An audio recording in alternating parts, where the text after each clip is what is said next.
మహబూబాబాద్ పార్లమెంట్కి సంబంధించినటువంటి ఎన్నికల కౌంటింగ్ ప్రక్రియ మొత్తం షురు అని చెప్పొచ్చు. అయితే ప్రస్తుతానికి మన మహబూబాబాద్ జిల్లాలో ఉన్నటువంటి సాంఘిక సంక్షేమ బాలికల గురుకుల పాఠశాలలో రేపు ఉదయం జూన్ 4న ఉదయం 8 గంటలకి సంబంధించినటువంటి పోలింగ్ సంబంధించినటువంటి కౌంటింగ్ ప్రక్రియ స్టార్ట్ అవుతుంది. అంటే సంబంధించినటువంటి ఉదయం 7 గంటల నుంచి సంబంధించినటువంటి ఏదైతే పోస్టల్ బ్యాలెట్ ఉన్నాయో అంటే 7 నియోజకవర్గాల వ్యాప్తంగా చూసుకున్నట్లయితే 8,000 చిల్లర పోస్టల్ బ్యాలెట్ ఓటింగ్ ప్రక్రియ సాగింది. దానికి సంబంధించినటువంటి పోస్టల్ బ్యాలెట్ లెక్కింపు పూర్తి చేస్తున్నారు. తర్వాత 8 గంటల నుంచి అంటే జరిగే ఈ ప్రక్రియలకు సంబంధించినటువంటి అన్ని ఏర్పాట్లు మొత్తం సంసిద్ధం చేశారు. అదే సంబంధించినటువంటి మొత్తానికైతే ఒక్కొక్క శాసనసభ సంబంధించిన మొత్తానికైతే మహబూబాబాద్ పార్లమెంట్ సంబంధించినటువంటి 7 సెగ్మెంట్లు ఉన్నాయి. అంటే ఇటు ములుగు నుంచి మొదలుకొని ఇటు పినపాక వరకు 7 సెగ్మెంట్లు ఉన్నాయి. దీంట్లో ఒక్కొక్క అసెంబ్లీ సంబంధించినటువంటి అసెంబ్లీ నియోజకవర్గానికి అంటే ఒక రౌండ్కి అంటే 14 టేబుల్ చొప్పున మొత్తం 9 టేబుల్ ఏర్పాటు చేసి దానికి లెక్కింపుకి మొత్తం పూర్తి ఏర్పాటు చేస్తారు. పార్లమెంట్ పరిధిలో ప్రతి రౌండ్కి కూడా 9 ఈవెంట్లు లెక్కిస్తారని తెలుస్తుంది. మొత్తంగా ఏంటంటే టోటల్గా 132 రౌండ్లలో ఈ ప్రక్రియ పూర్తవుతుందని లాస్ట్కి చివరి ఫలితం కూడా వెల్లడిస్తారని మనకు తెలిసింది.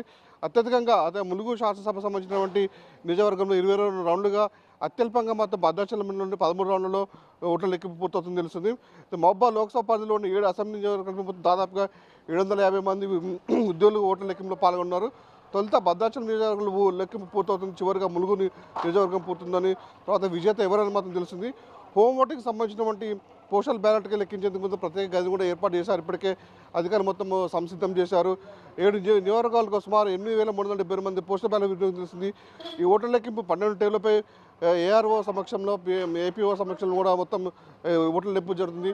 అంటే పార్లమెంట్ సంబంధించిన 23 మంది అభ్యర్థులు బరిలో ఉన్నారు. 23 మంది పార్టీకి సంబంధించిన అభ్యర్థులకు సంబంధించినటువంటి ప్రతి ఒక్కరు కూడా అంటే వాళ్ళకి సంబంధించినటువంటి ఎవరైతే ఎలక్షన్ డ్యూటీ చేస్తున్నారో సంబంధించిన ఏజెంట్ ఉన్నారో వాళ్ళు కూడా పాసులు కూడా జారీ చేశారు. ఇప్పటికే ఆ పాసులు తీసుకొని కూడా సంబంధించినటువంటి కౌంటింగ్ ఏజెంట్ దగ్గర 23 మంది ఉంటే ప్రస్తుతం మనం విజువల్స్ తీసుకోవచ్చు. ప్రతి ఒక్కరు కూడా అంటే ఏ విభాగానికి చెందిన ఆ విభాగానికి చెందినటువంటి అధికారులు మొత్తం పూర్తి అంటే ఏర్పాట్లు సన్నిసిద్ధమని చెప్పారు. మనం విజువల్స్ చూసుకోవచ్చు. ఇక్కడ పోలీసులు అంటే ఎలాంటి అవాంఛనీయ సంఘటన జరగకుండా కూడా గత ఎలక్షన్స్ జరిగిన మే 13వ తారీఖు నుంచి కూడా ఇప్పుడు ఈ నేటి వరకు కూడా ఇటు 3 అంచెల భద్రత ఏర్పాటు చేస్తాం. విజువల్స్ చూసుకోవచ్చు. ప్రతి ఒక్కటి ఒక వెహికల్ కూడా లోపలికి వెళ్ళడం ప్రత్యక్షంగా పరిశీలించుకుంటూ ఒకవైపు సివిల్ పోలీసులు, మరోవైపు సిఆర్పిఎఫ్ సంబంధించిన బలగాలు కూడా సంబంధించినటువంటి అంటే గత 20 రోజులుగా ఉత్కంఠ నెలకొన్న క్రమంలో కూడా పోలీసు మధ్య గట్టి బందోబస్తు చర్య మొత్తం ఏర్పాటు చేశారు. మొత్తానికి సంబంధించినటువంటి అంటే టోటల్గా ఏదైతే 7 సంబంధించినటువంటి మహబూబాబాద్ పార్లమెంట్ నియోజకవర్గంలో 15 లక్షల చిల్లరగా ఓటర్లు ఉండే మాత్రం 11,01,000 మంది మాత్రమే ఓటుకు వినియోగించుకుంటారని తెలుస్తుంది.